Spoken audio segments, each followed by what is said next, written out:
Hello students, good morning to all and welcome back to in my class. Today's in this video we are going to start poem of geography lesson in English reader book.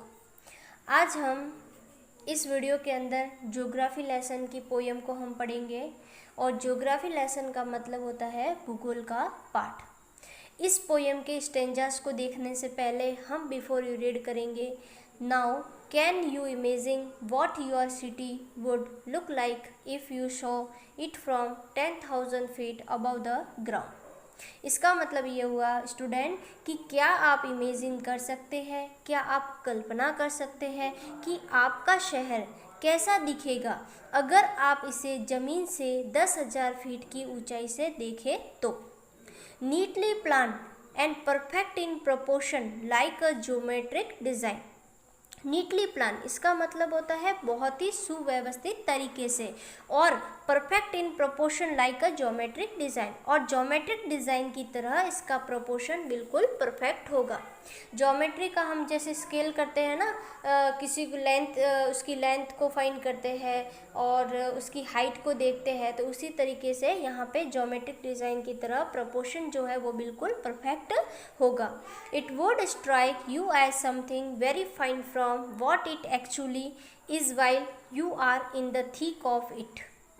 इसका मतलब ये हुआ कि यह आपको बिल्कुल अलग अलग लगेगा जैसा कि यह वास्तव में है।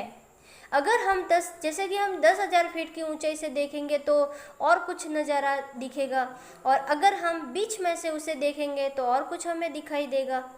Here is a poet's description of just such a view of the city and some questions that come to his mind। इस प्रकार एक सिटी का नज़ारा, एक शहर का नज़ारा एक पोइट यहाँ अपने विवरण में प्रस्तुत करता है, और कुछ सवाल, कुछ प्रश्न जो उनके मन में आते हैं उसे भी इस कविता में वो रखता है। Now your stanza number is first। When the jet sprang into the sky। sprang का मतलब होता है ऊपर उठना या ऊपर उड़ना।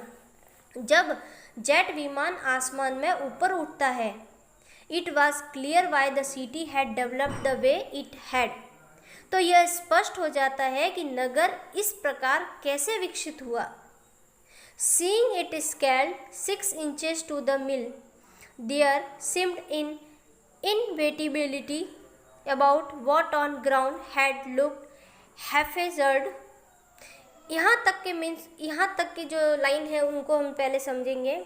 इसने बताया है कि अगर हम नगर को उस ऊंचाई से यानी 10,000 मील की ऊंचाई से 1 मील का 6 इंच देखकर यह दिखा about what and ground had looked haphazard। इन लाइनों का मतलब ये हुआ कि जो चीज़ धरती पर नज़र आती है वो अवश्य संभावित है।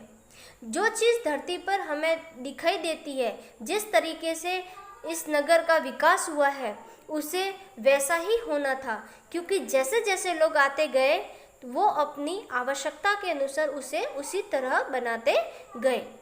जब आप ऊपर से देखते हैं ज़मीन की ओर तो ज़मीन कैसी लगती है, ज़मीन पर कैसा लगता है, कैसा नज़ारा दिखता है। अनप्लान्ड एंड विदाउट स्टाइल, यानी अनियोजित और इसमें कोई स्टाइल नज़र नहीं आती है। कहने का मतलब स्टाइल से यहाँ लिया गया है, ज्योमेट्रिक डिज़ाइन से लिया गया है। When the jet sprang into the sky। कब हमें ये सब चीज़ें जो स्टाइल है वो नज़र नहीं आती है, जब वो जेट है ना वो आकाश में उड़ता है, ऊपर उड़ता है तब। नेक्स्ट है when the jet reach 10,000 feet. जब जेट है वो 10,000 की फीट पर पहुंचता है, it was clear why the country had cities where the rivers ran and why the village were populate. तो यह स्पष्ट हुआ कि देश में नगर वहाँ क्यों विकसित हुए, जहाँ नदियाँ बहती है और घाटियाँ क्यों इतनी जनसंख्या लिए है। द लॉजिक ऑफ जियोग्राफी, ये एक भूगोल का तर्क है। That land and water attracted man was clearly delineated when the jet reached 10,000 feet. यह भूगोल का तर्क है कि मनुष्य भूमि व जल से क्यों आकर्षित हुआ, यह स्पष्ट दिखाई दे रहा था। When the jet reached 10,000 feet, और ये कब दिखाई दे रहा था? जब वो जेट है वो 10,000 फीट की ऊंचाई पर पहुंचा था तब। Now stanza number 3. When the jet rose 6 miles high, it was clear the earth was round and that it had more seas than land. जब जेट 10,000 फीट की ऊंचाई पर पहुंचा तो यह स्पष्ट हुआ कि पृथ्वी गोलाकार है और उसमें भूमि से अधिक तो समुद्र है। But it was difficult to understand that the man on the earth found, लेकिन यह समझना मुश्किल था कि किस प्रकार पृथ्वी पर मनुष्य एक दूसरे से नफरत करने के कारण ढूंढ लेते हैं causes to hate each other to build walls across cities and to kill, और शहर के मध्य दीवारें बनाते हैं, शहर के बीच में दीवारें बनाते हैं और एक दूसरे को मारते हैं। From that height it was not clear why, यह सब उस ऊंचाई से यह बात समझ में नहीं आई। हमारी पोयम ज्योग्राफी लेसन की यहीं पे फिनिश होती है और लास्ट में स्टेंजा में यही बात बताई है कि अगर जेट विमान मतलब 10,000 मील की ऊंचाई पर पहुंच जाता है तो उसके बाद हमें ये उसे स्पष्ट होता है कि पृथ्वी कैसी है, गोल है और भूमि से ज़्यादा क्या है, समुद्र है। और इस बात को समझना कठिन था कि किस प्रकार पृथ्वी पर जो मनुष्य है वो एक दूसरे से नफरत करते हैं और सिटियों के बीच में दीवारें बनाते हैं और एक दूसरे को मारते हैं। तो उस ऊंचाई से यह बात समझ में नहीं आई। Okay, now thank you.